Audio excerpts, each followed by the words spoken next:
Okay, so first we're gonna start off by cleaning out the vessel. I just want to show you guys what it actually is. I actually got this jar a few years ago. I never used it. I don't even know where I got it from, but there's a lot of stuff in there, all this grech that we need to get out. So we're just gonna scrape and clean it all up. I'm just using like a typical like Clorox spray just to kind of get in there, let it soak for a little and kind of just clean everything off.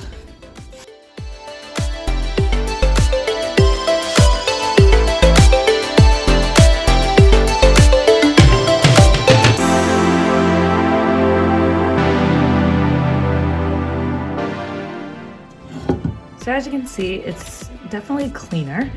I'm just gonna take some alcohol and we are going to just put a little bit in there just to make sure the insides are nice and dry.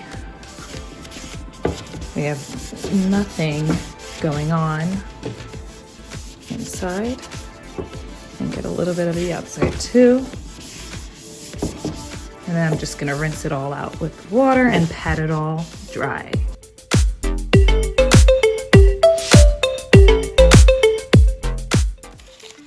So because this is coconut beeswax, anytime I use beeswax candles, I always look for a nice cotton wick. And these I already dipped in wax. As you can see, they're pretty long. And I have the part that I want out, not dipped in wax, if you guys can see that. So what I'm going to do is I'm gonna pull out, I have 5 wicks, 1, 2, 3, 4, 5. Pull out 5 of these, and I have my wicking tabs right here. And I'm just going to stick them in like this. You can see, kind of let it go about there. And I'm just gonna seal it all together like this.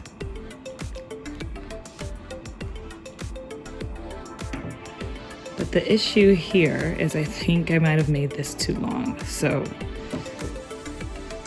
let me fix this.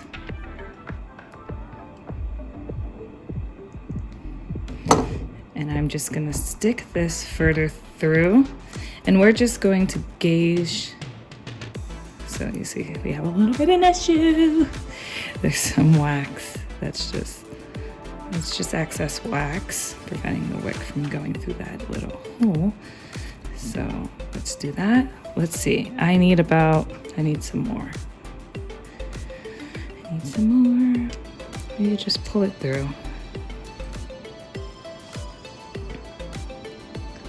And that should be good right there. So now that it's good, go ahead and seal it like that. And we're gonna do it to all 5 of them.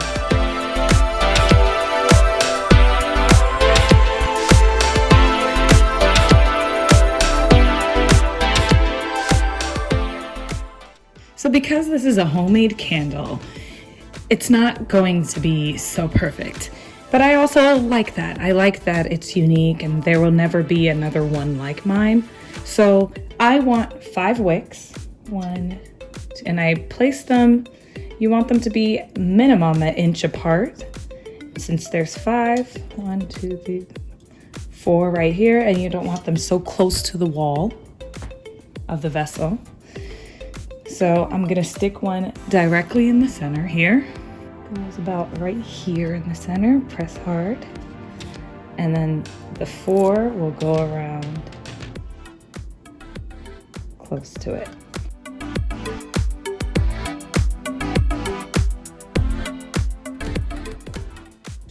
And here we go, prepping and wicking is all done.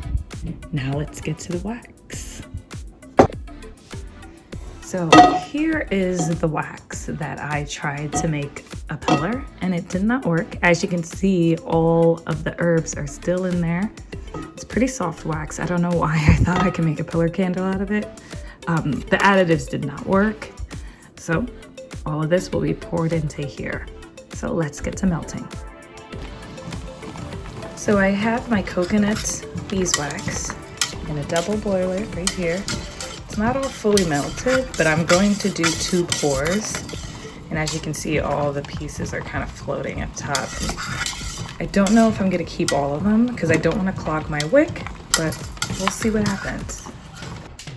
All right, so now we are going to pour.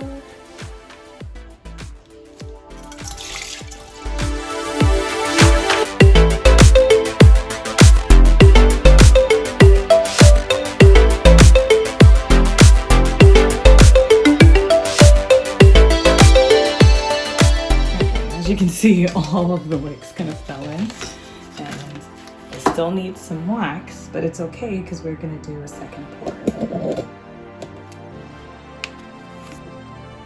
So I have a few pencils that I'm going to use to kind of keep my wicks still.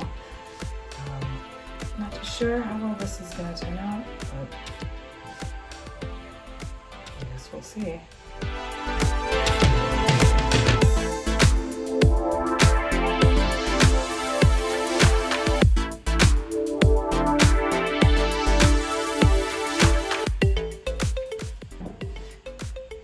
Okay, it took forever, but I managed to get it all, the wicks up and upright. Let's see how it all does for the second pour. The hands of a candle maker. All right, the second layer is in. And now we wait till morning. All right guys, so we officially have a candle that has solidified. Now it's time to make this pretty. First, I'm actually going to cut the wicks with my trusty wicking scissors. Just cut them a little like that.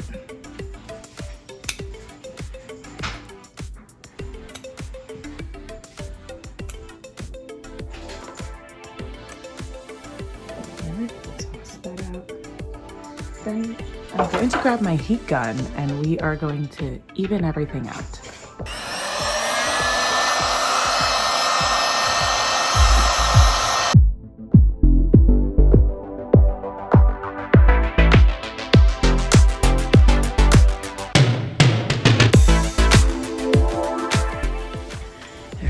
So I wanted to make sure I got everything that was around the corners, and it looks pretty freaking good. So the candle is complete. It took, I would say, about a day or two to actually make sure everything has hardened and then do the final top coat. But a candle as big as this one can cost you, I'm not even sure, probably about a few $100s, especially if you're looking at the quality of wax I have in here, which is coconut beeswax. Even though it doesn't smell like anything, it's extremely beautiful. It's a centerpiece for the room, and it'll get people talking. Because it's such a big candle, how can you miss it? So I love how when it's lit, it's beautiful, it's bright, and you can burn this candle for days. It'll be burning for a long, long time. And it was a fun, creative thing that anyone can make. Even though I've ran into a couple of issues, you can always reuse candle wax. I am very big on that. Don't throw it away. Always figure out ways to be creative and put it to use. So if you guys like this content, give it a thumbs up, and I will see you guys in my next video. Bye.